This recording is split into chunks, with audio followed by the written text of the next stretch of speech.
Como você vê o adiamento da entrada do psicossocial da NR1, esse adiamento que houve? Olha, acontecer, né?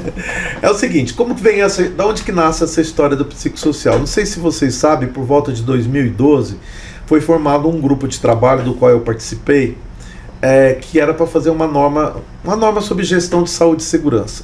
Naquela época a gente já incluía a questão dos riscos psicossociais ou fatores de risco psicossociais, tá?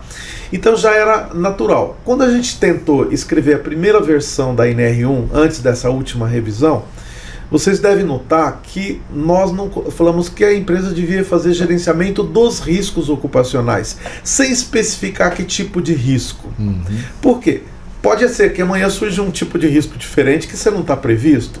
Então, para mim, sempre a questão dos fatores de riscos psicossociais deveriam ser tratados. É claro que isso é mais relevante para certos setores. Você pega, por exemplo, o setor de saúde, né? As pessoas que trabalham nos sistemas de saúde, eles têm um ambiente bastante estressante. O pessoal que trabalha no setor financeiro, o pessoal que trabalha em teleatendimento, o pessoal que trabalha... então tem certos setores que são mais... Os professores, por exemplo, você pega professores da rede pública, né, que vive aí... Hoje mesmo eles estavam fazendo uma passeata ali na avenida, na Praça da República, uma passeata muito grande. Então já estão querendo entrar em greve. Eu, por exemplo, eu sei falar disso daí porque eu comecei muito novo, com 19 anos, a dar aula na escola pública de 2º grau. Então eu sei o que é a realidade. Depois, na universidade, trabalhei com professores. Então, as condições de trabalho, as dificuldades de lidar com os estudantes, então isso são causas de fatores, né? Adoecimento. Na indústria, talvez isso ocorra em menor extensão. Em alguns setores isso ocorra em menor extensão. Mas, na minha opinião, já deveria estar sendo tratados esses fatores, independente. Aí, quando houve essa última revisão, um grupo de empregadores, vamos especificar essa história, tem que pôr riscos, riscos. O pessoal até falava riscos químicos, físicos e biológicos, e ergonômicos e mecânicos. Eu falei, gente, isso está errado. Porque, na realidade, o risco não é agente... É riscos relacionados à exposição a agentes químicos. Não é risco mecânico, é risco de acidentes. Porque eu posso ter um acidente elétrico. Ele é um acidente, mas não é mecânico, né? Eu posso ter um acidente com produto químico. Ele não é um acidente. Então...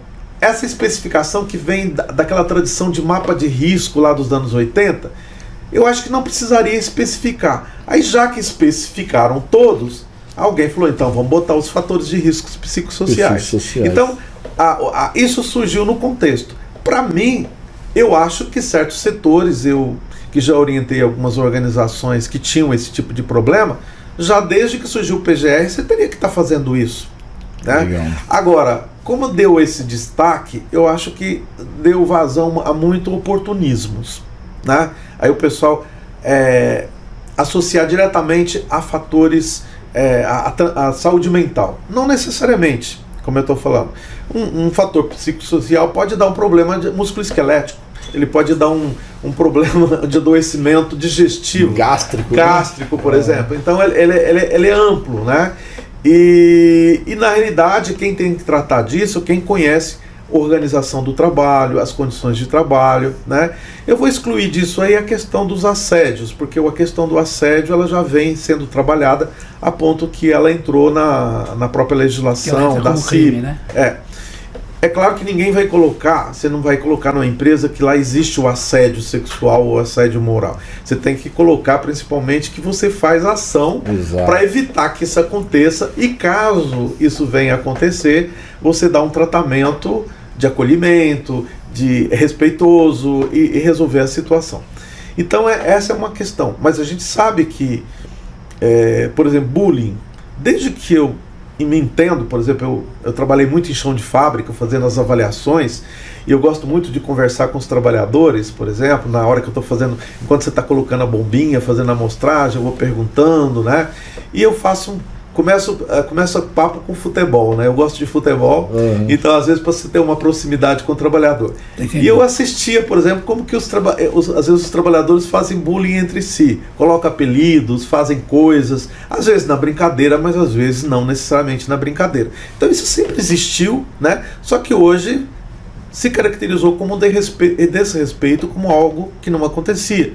Assim como o racismo, desde que eu me conheço por gente, eu vi atitudes racistas, só que elas não eram explicitadas e eram naturalizadas. Sim. Então, isso vendo, você tem às vezes discriminação racial, gordofobia, né?